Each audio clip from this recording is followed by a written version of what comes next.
Food from the Heartland, Robert Hobbs, in just a couple of minutes. I do want to remind you that Green Youngstown is giving away free leaf bags to Youngstown residents. The bags are available starting today while supplies last. You can pick them up at Green Youngstown's office at 20 West Federal, the old Farmore Building, 6th floor, during office hours for free leaf bags from 8 a.m. until 4 p.m. and then they will be picked up by the street department for city residents starting the 30th of this month. For more information, 330-744-7526. That's 330-744-7526. Don't forget that there's going to be so many wonderful events coming up at the library this month, so you're going to want to get your new happenings. The new October happenings is available at the libraries and online at libraryvisit.org, and there's always so much going on. The genealogy, there's a couple of great genealogy programs. Yearning to Breathe Free Immigration and Naturalization Records, they're going to be talking about that. Austintown, 6:30 this Thursday. Again, Austintown this Thursday at 6:30. So check out all the genealogy things, and you can go at the library and access for free Ancestry.com. I've got Robert Hobbs in studio back again, my new bro. Can I say that? Yeah, absolutely. We first talked a while back. You'd written a book for new listeners. Tell us a little bit about it. I wrote Heroin, Living and Dying with an Addict You Love, How to Survive When Everyone Dies. And it is 50% my story of going through my son's addiction, his eventual overdose, the post-traumatic stress disorder that I still suffer from as a result of witnessing his overdose, and 50% about what parents like me can do to help save the heroin addict from learning about detox and rehab and intensive outpatient and so forth, but also how to save themselves from things like traumatic stress and depression and codependency and enabling and all the things that go along with addiction. Tell us, I hate to say tell us your story, tell us what happened, but tell us about your son and how you found him. Okay, I'm a little tight today with what's going on in Vegas. I'm quite empathetic to the 39,000 survivors out there and what they're in for in the next 4 or 5 years, but I'll give it a shot. So, and I've gone at for what you say that well, prayers go out to Kylie, who is the niece of a listener to the show that listens from Vegas, and we hope she's in hospital, and I'm waiting for an update and hope she's doing well. I'm sorry, all of them, and everyone, please, yeah, all of them, yes.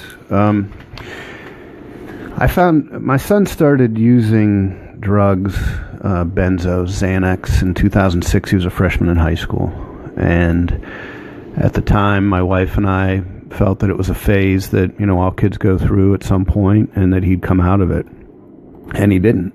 And I struggled for 8 years, from 2006 to 2014, really trying to get him to comply with the right ways of the world, at least as I saw it.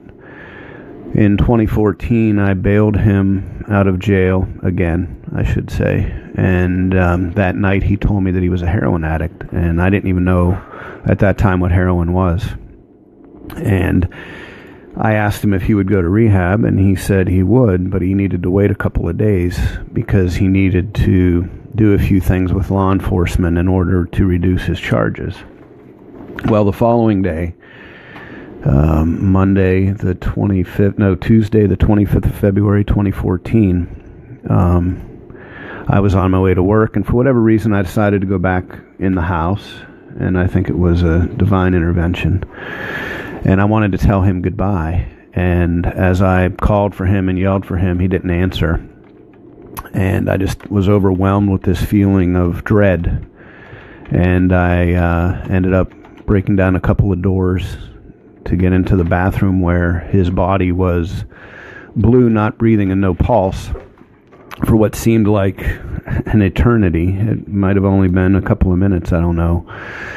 And while the emergency responders were finding their way to my house, the 911 operator was screaming at me to do CPR or he was going to die, and I couldn't bring myself to do it. I was so overwhelmed with, I don't know, fear, sadness, failure, that I wasn't able to do it. And thankfully, though, the responders broke down the door to my house, got by my dog, and dragged him out. And according to them, for one of the first times in Cobb County, Georgia, Narcan was used to revive a heroin overdose victim. And he went to the hospital, and I was left alone in the house with a deteriorating, or what would be a deteriorating life. And that was, 3.5, going on 4 years ago now. I'm going to jump, and I hate to say an update, but how are things today? Well, he is in trade school and not in recovery. And what I mean by not in recovery is he doesn't have a program that he's following. So that leads me to believe that he's functionally using. And I am here in Ohio. The rest of my family's in Georgia while I continue to try to recover from traumatic stress. When you say that about him, you feel he's functionally using. Explain what that means. I think that he's using enough opiates, it could be Suboxone or pills or heroin, to keep himself functional, in his mind normal, so that he can go about day-to-day business and appear to the outside world as a normal human being. And the reason that I believe that's true is because he's not in any recovery program, and addicts or alcoholics not in recovery are assumed to be active, or functionally active in this case. So he's not curled up with a needle every day on the verge of an overdose. He is currently using enough to function in a way that appears to be normal to everyone else. But you don't know for sure? Either way. No. Either way. Because? You don't know because? Well, I don't have evidence. Sure. I mean, how, today you either have to prove something to be absolutely true or it's not true. Well, I guess it depends what side of the spectrum you're on there. History has proven to me over and over again that any time that I provide the benefit of the doubt, I get slapped on the side of the head with a club. Your relationship with your wife at this point? Estranged. We're separated, I would say. Because of this? Oh, yeah. Because of my response to this, I think, is probably the right way to put it. I have been suffering with traumatic stress for 3.5 years, well, since that day, and hopefully we'll get into what that means to me anyway. Well, tell us. Now? Yeah, go for it. Yeah. So, I've been thinking about this for a few days, and, what did I want to talk about on Louie's show? What do I want to write about next? What's my next blog post? Do I want to start a podcast about traumatic stress? And a lot of the reading that I've been doing has been on the verge of triggering. And then when I woke up this morning, getting ready to come out here, and I looked at all the different news sources that I review, and I saw what happened in Las Vegas, I was about to call and say I'm not coming because I'm too close to becoming upset. And but then as I thought it through, and I thought about the 39,000 people who are potential traumatic stress victims, I decided that I should come. Okay. So I came out. If you need no, it's fine. Okay. And so, I wanted to talk a little bit about what's happening to these people, the survivors. And, I don't mean to say this with any disrespect at all in any way, especially this close to the event. But, as far as I know right now, there were 50 dead and 200 injured, and that would leave about 39,800 who were not injured or killed at this event. And sometimes I feel, and I feel this about myself as well, that the ones who are killed got off easy. And I say that because 1 in 8 of the 39,800 survivors are going to suffer for a very long time with something that they don't know anything about, and they're going to have a very difficult time finding someone to help them, because it's hard to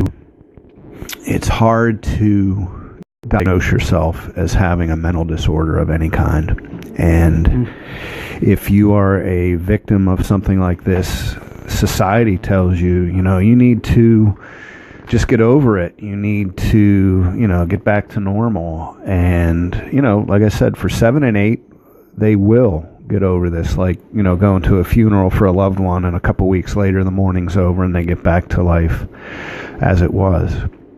But for those who, for whatever reason, contract traumatic stress disorder, there is no more return to normal, because there is no more normal for them, and they can't explain it.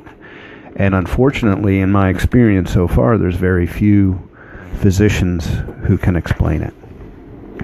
So how will they start to know? I mean, what do you suggest? So first of all, I think that for most of these people, right now and in the near term, they're going to be completely and totally overwhelmed with emotions, all different kinds of emotions. They're going to have visions of things that they saw. They're going to be easily reminded from smells and tastes and sounds of the things that they witnessed, continually brought into their mind. They're going to be playing woulda, coulda, and shoulda. For those who lost a loved one last night, they're going to say, if we would have stood in a different location at the venue, if we would have gone to get a beer when so-and-so wanted to go get a beer, they would still be here. If we would have went to the restroom, we wouldn't have been in the middle of the firestorm that was rained down upon us from the 32nd floor. All of these things are going to continue to run through their mind. What could I have done different in order to avoid what happened? Even though there's no natural answer to it. And so that suffering, the blame game that they're going to put on themselves, the guilt, the regret, the sadness, the depression, but then the overwhelming fear, which at first a lot of people are going to say, you're afraid because you think that you're going to get shot at again at some time in the future. I'm not going to go to crowded venues anymore. I'm not going to go to football games or baseball games because I want to avoid the possibility of this happening again. And for the longest time in my situation, I thought that my problem was I thought I was going to find my son dead again. And it was only this month, actually, that I learned, or my current belief, is that what I was most afraid of is I didn't know who I was. Explain that. Everything that I believed in up until February 25th of 2014 essentially died on that bathroom floor. I believe that good things happen to good people, and I was a good person. And what happened to me and to my son was not good. I believe that good parents raise good kids. And I was a good parent. We held hands and prayed every night at dinner. We went to church on Sunday. My kids went to parochial school. And I'm not saying that any of these things means the ideal outcome, but if you do enough good things, then you should have good outcomes. And that wasn't the case. If you're not a drug user, you won't raise drug-using kids. If your marriage is together, you don't get a divorce, your kids are going to be safe, they're going to be happy, they're going to be satisfied. And that wasn't the case. So good parents don't necessarily raise good kids, and good things don't necessarily happen to good people, and God-fearing people don't necessarily have good lifestyles. And so those are a few of the beliefs that, I held very strong in my mind, along with, probably the most catastrophic loss was the one that I was capable of doing anything. There was nothing that I could not accomplish if I put my mind to it and I put a plan in place. And I had proven that from the time I was at McDonald High School. I was a small little kid, and I wanted to be a good football player, so I was. And I wanted to be an electrical engineer, so I became one. And I wanted to be a military police person, and I became one. And I wanted to be a nuclear operator for the United States Navy, and I became one. And I wanted an MBA, and I got one. And it seemed, after 20 years of that there was nothing I couldn't do. So when we were fighting his addiction, I thought it was just a matter of time before I would figure it out. There was just a matter of time before I would have enough money or power or influence to change his outcome. And that turned out to not be true also. I was a failure. I was a failure as everything that I thought that I was. So it all collapsed on that floor. So this is a long way of saying, in PTSD situations, there's three stories. There's the story before the trauma, there's the story of the trauma, and there's the story post-trauma. And the people who are going to suffer, the 4,000 or so people, the 1/8 of the 40,000, they're going to just start learning to write the new story. And the problem is, it's not going to be based on anything they're familiar with. And what do I mean by that? Imagine being born as an adult into this world right now. You're just born here. You don't know who you are. You don't know what your purpose is. You don't have any social structure whatsoever because nobody wants to be around you. You're sick. You're mentally ill. So how does a person like that learn to survive or thrive when they don't know anything? They don't have anything to latch onto. They don't have a plateau or a foothold as they're climbing the wall of life. And for me, I'd say that where I am in my process, if that's what it is I am just now, and I think I might have said this last time, but it's different now. I am just now getting an understanding or an acceptance of where I am and what this means and how serious it was and how serious it still is. And I want more than anything to not have this issue, but it doesn't go away. And part of it is that when you look at a soldier coming back from Iraq or Afghanistan or wherever, Vietnam veterans that are still around, just as a person, the horror and tragedy that they witnessed, the things that they did and the things that they didn't do. And certainly they have a right to have PTSD. What happened to me in my bathroom floor, I was safe. I wasn't being shot at. And a lot of my problem and a lot of the problems that people who are sexual abuse survivors, rape survivors, survivors of abusive parents, a lot of what we have to recover from is the shame of having something that only soldiers should have. I don't deserve to have this diagnosis the same way that a veteran does, but I do. And that's part of the healing, is coming to terms with trauma can be a one-time event. It can be a drastic tragedy like what happened in Vegas, or it can be something like an overdose son who survived the overdose on a bathroom floor. Or it can be something that happens in the military. One of the things that I found to be true, I've talked a lot about this on the show, and I remember when I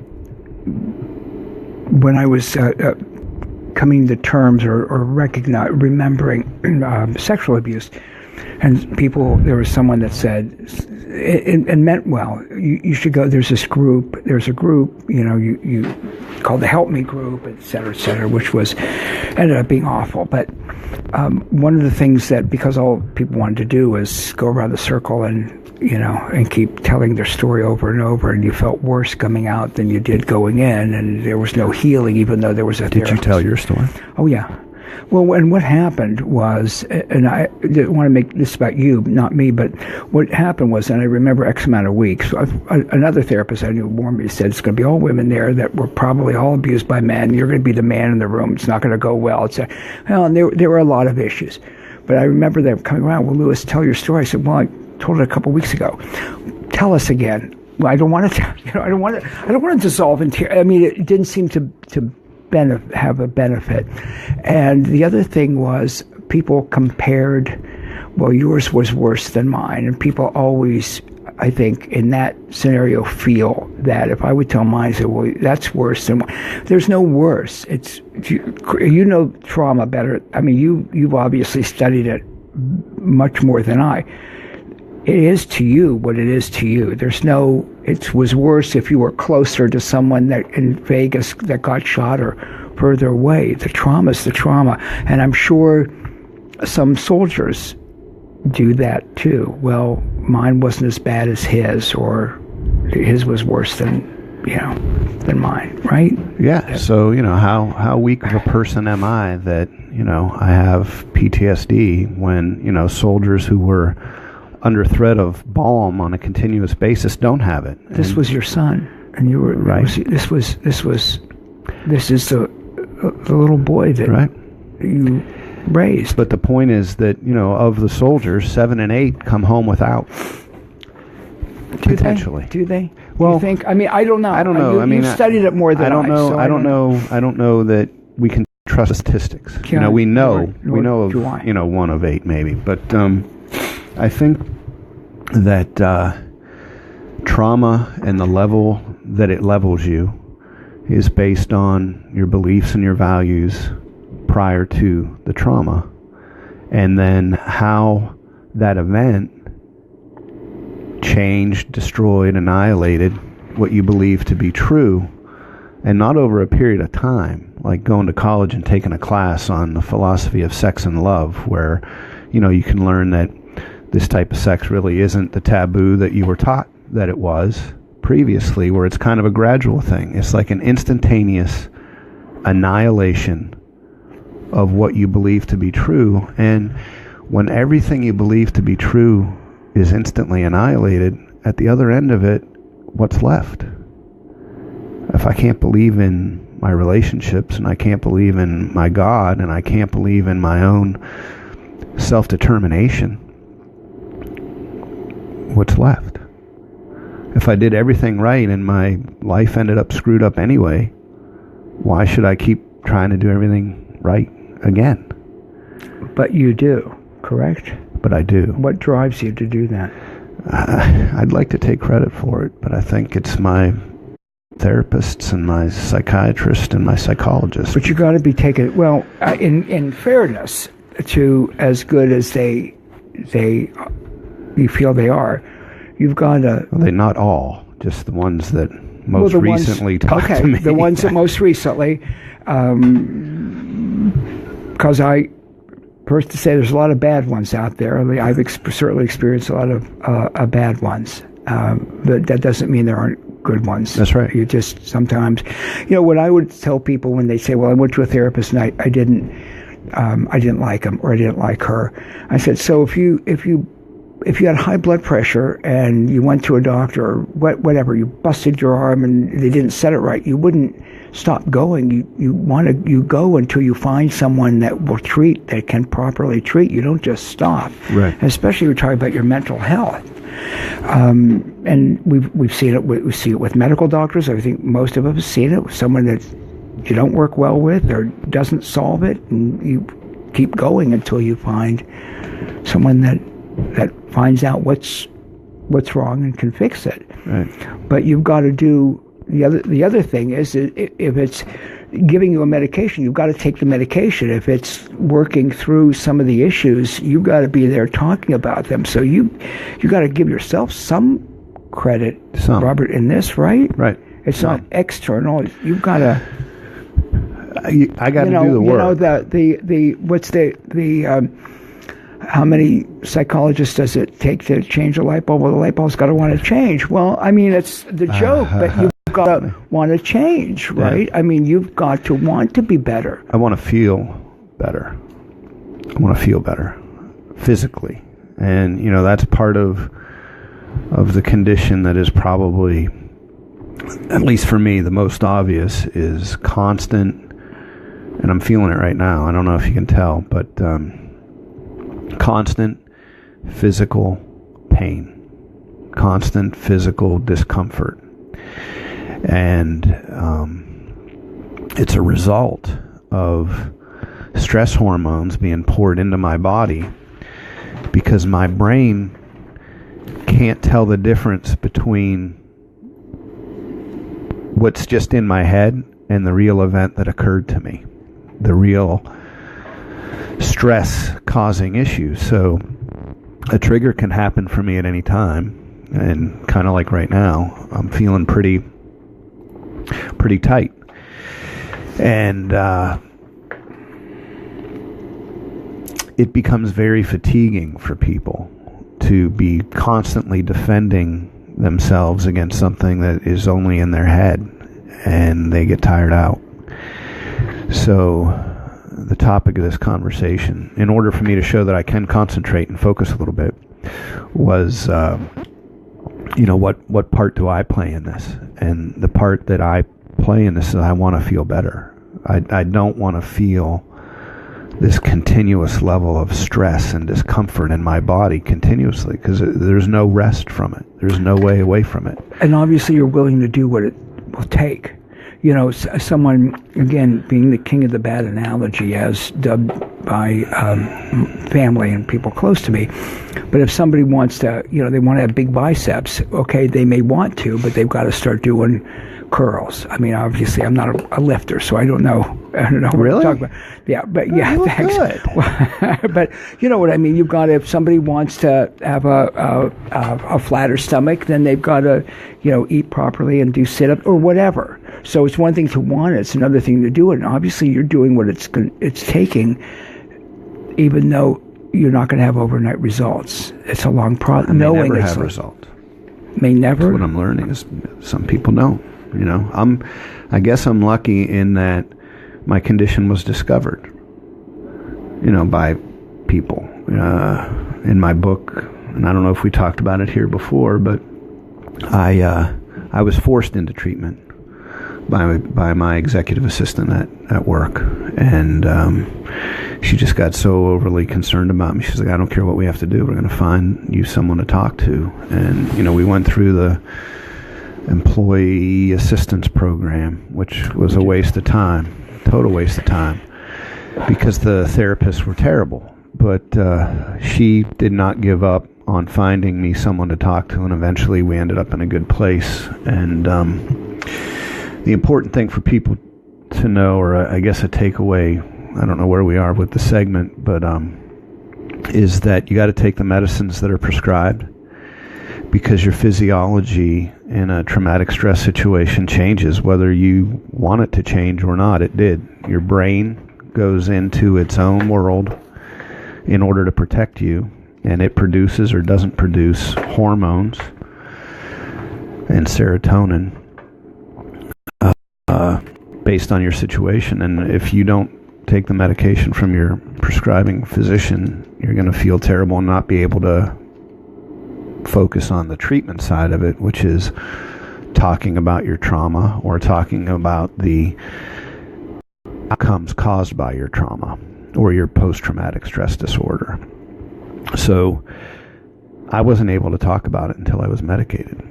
But I think I told you before, I quit taking my medicine because I was tired of being tranquilized, and that just spun me into a whole different vortex where I didn't know what end was up again. But Robert Hobbs, doesn't it also, you've got to find someone that's good at helping you find the right medication, because just because one may work for person A, it doesn't necessarily work the same, especially when we're talking about brain chemistry. And I'm sure physicians have to do this frequently, be it, what for whatever it is, for something physical, for something mental, whatever. They've got to find, what one medication may work for someone, it doesn't work for someone else, even though it's used to treat the same thing. Am I making any sense? So, no, I think anyone who's suffering from traumatic stress,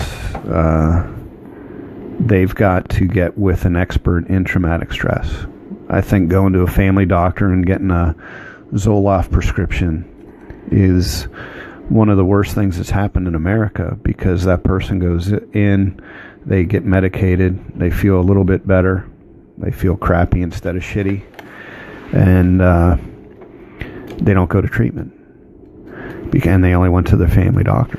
And I'm not putting, for low levels of depression and anxiety, I think getting treated medically by a family doctor is fine. But I think if you have PTSD or major depressive disorder, you have to get with someone who has experience dealing with people like you. And then it takes a long period of time to essentially experiment on different combinations of chemistry until you find the one that works, or that doctor finds the one that works for you. And then when the medication starts to work, most people find an opportunity to start doing the counseling and the therapeutic side of the psychology. But the psychology is not going to work without the medicine, and the medicine's not going to work without the psychology if you're in major depressive disorder, major anxiety disorder, PTSD. Again, you've got to stop. I mean, you've got to get to the point where you're able to work on it. The right? emotional side of it, for me, for at least a year, was so overwhelming. I was continuously under a barrage of emotions. It got to the point where I had emotions queuing up that didn't have an opportunity to process through my body yet. All my circuits were fried. I was just paralyzed with so many negative emotions. I couldn't feel. It got to the point where I felt so much emotion I couldn't feel anything else. And I knew somehow in the back of my mind or in my spirit that there was a whole lot more emotion coming. So I was almost afraid to let go of the emotions that I were feeling, even though they sucked, because I knew there was a whole bunch more coming, and they might suck worse. So it's kind of like the devil that you know is better than the one that you don't. And I was holding on to some nasty stuff for a long time. And it wasn't, as much as I hate tranquilizers, and in that I mean Xanax and Klonopin and the benzos, they played their role. They did what they had to me, which was essentially to shut me down for a while. Well, again, we've all heard of people that had to been put, in a coma so their body could heal. I mean, you've got to slow it. You've got to sometimes do what you've got to do to get better. I'm talking with Robert Hobbs, heroinlivinganddying.com, the website heroinlivinganddying.com. Vince Arcangelo wants me to say hi to you. Hey, Vince, how you doing, buddy? And we'll be back with more on the Louie Be Free Radio Show, Brain Food